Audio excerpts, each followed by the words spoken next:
We speak often of the separation of church and state, and we forget often that it's something that happened very gradually. The church used to run everything in Europe, especially in the Middle Ages. There was no nation, everything was completely fragmented.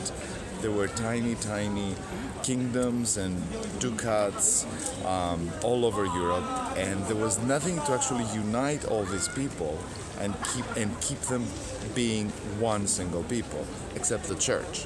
The church was, of course, in Rome, in the Vatican, but through its incredible system that still exists of cardinals and archbishops and the entire hierarchy of the church, it managed to run Europe in a big way because the people were scared.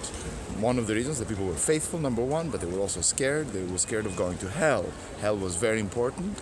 And so in some ways the church ruled, among other things, with fear. It ruled with fear and with aspiration. You're a good boy, you go to heaven. You're a bad boy, you go to hell.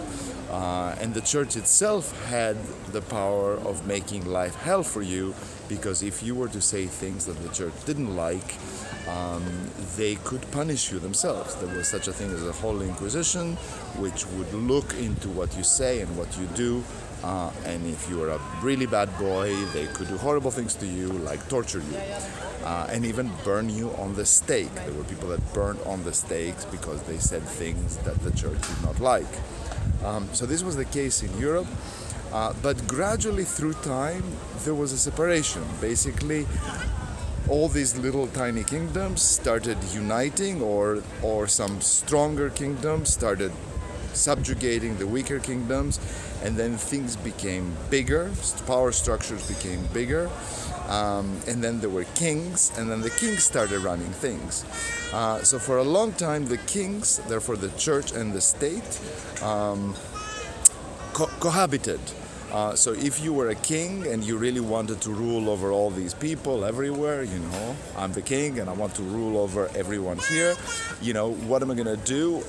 I have credibility, so that means I must have power, and the power will come from usually two things. I'm going to have an army, so if all these people don't want to do what I want, I'll send the army and it'll beat the hell out of them. But that never really works. You can never have enough army to subjugate your people. So I needed somebody to say to them that I'm good, I am the king. And so since the structure existed, the church structure existed already, and the people believed in the church and they believed in the Pope, I needed to be friends with the Pope. So the Pope would say, this guy is a good king, listen to him and obey. And in that way, the church and the state started cohabitating. But eventually, and when we speak of the separation between church and state, the state became more and more powerful, and the popes and the church had to more and more obey the state.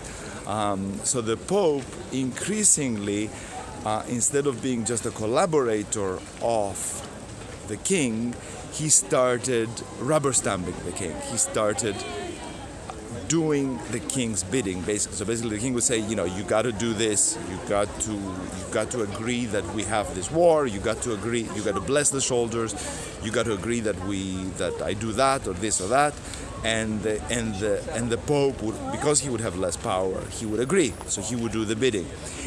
Part of this, and this is why I'm telling you this from where I am, part of this happened here in the city of Avignon, where at some point, in fact, the Pope, for the first time, became a prisoner of the king. So he was a prisoner in a gilded cage in so-called the Palace of the Popes, but he was a prisoner nonetheless. And this particular event, where the Pope was actually the prisoner of the king, and the king could have the Pope do his bidding, was a turning point, was a key turning point in the thing that we have nowadays in the West, but not everywhere, which is the separation between church and state, which means that they're completely different things, and the church is no longer part of the state apparatus, and the citizens are actually held under the power structure of the state. That means the state can decide to punish them or not to punish them, but the church cannot. So some reflections about this very, very important topic of church and state, which is a very important topic right now globally, because it's not something that exists all over the earth, outside the West, that doesn't necessarily exist everywhere, and that is causing a lot of problems right now, a lot of unrest and a lot of heartache and death and destruction. So these reflections come to you from the city of Avignon in southern France, a lovely city where the Pope was once a prisoner, but no longer. Namo Dimitri. Happy trails.